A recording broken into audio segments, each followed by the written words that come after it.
I'm Darren Bagley. I work for Michigan State University Extension. I'm a 4-H youth development educator. I've been on the board of the Watershed Coalition for over 20 years. I've been around a while, and I really have a passion for this work. A lot of people, when they think about water resources and beauty, they think about up north or out west, and we've got this wonderful resource right here, right next to us. Every week when people go on bike rides, they say, I can't believe this is the Flint River. Or when we take them on kayak rides, they don't realize the beauty that's here. Or if they go fishing, like, oh wow, that's one of the best walleye fisheries in the state.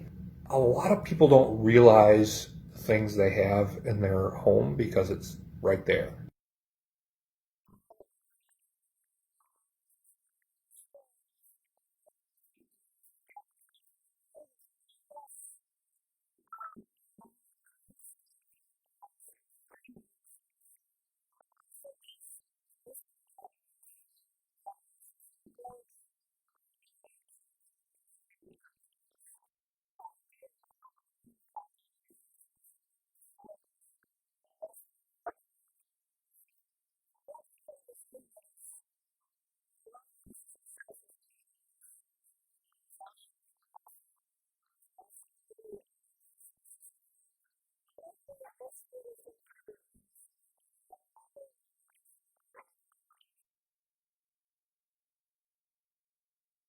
I've seen all sorts of stuff on the river in the time I've been here. I've seen actually otter, only once. I would like to see some otter again in the river. I've seen mink and muskrat. There's bald eagles that live on the river. Of course, there's lots of frogs and turtles and fish. And one thing about the river is it's a corridor connecting the watershed, and a lot of wildlife actually will travel along the stream to get from one place to another within the watershed. It makes a good area for wildlife to move. One reason we do benthic testing, why we look at the critters that live in the stream, rather than just doing a chemical sampling, is because a chemical sampling is just a point in time. One of the wonderful things about rivers is you never step into the same river twice. It's always changing, it's always moving, and if something nasty gets dumped in the river, it might be gone tomorrow. And so if you test for any particular chemical or input or things like that, it might not be there.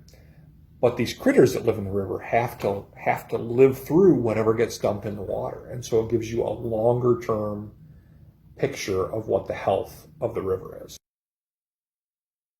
I'm Jamie Welch with the Flint River Watershed Coalition, and I've been running the benthic monitoring program, also known as the Water Quality Monitoring Program, for the last 10 years.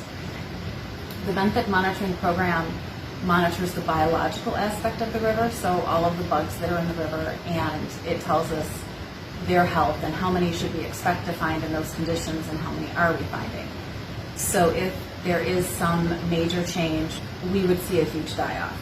And the fact that we're only finding more and more species and more of each of those species is showing us that the Flint River is an increasingly healthy, thriving ecosystem that is just continuing to improve overall.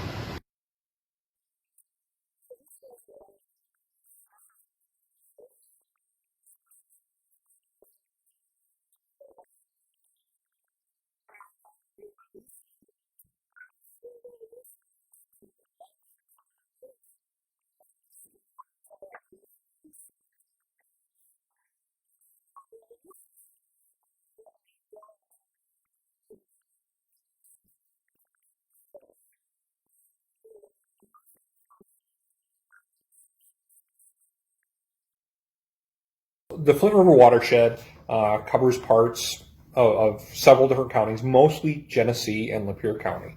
And right now we're on Gilkey Creek, which is a smaller sub-watershed that flows into the Flint River within the city of Flint.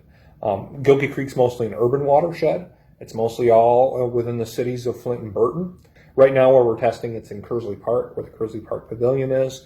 And so we're just upstream of where the creek actually flows into the Flint River. It's upstream of the Hamilton Dam.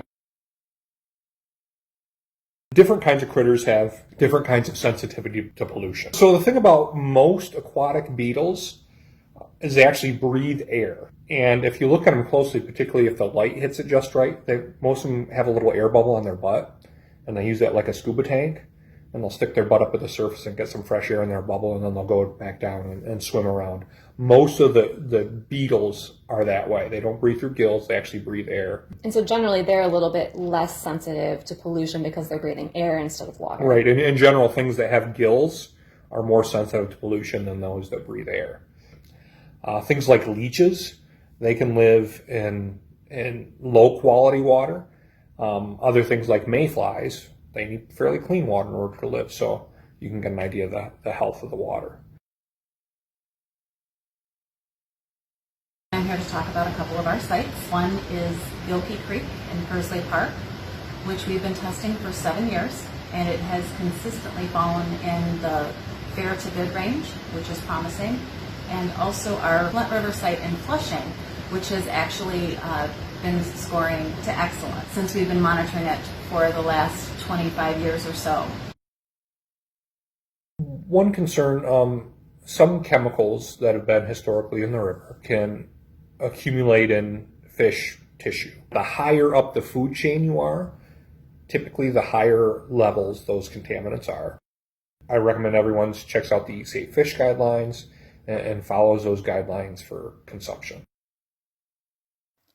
Now that you've learned about habitat on the Flint River, let us know what critters you see on the water by sharing your photos on Facebook or Instagram with @Corridor Alliance.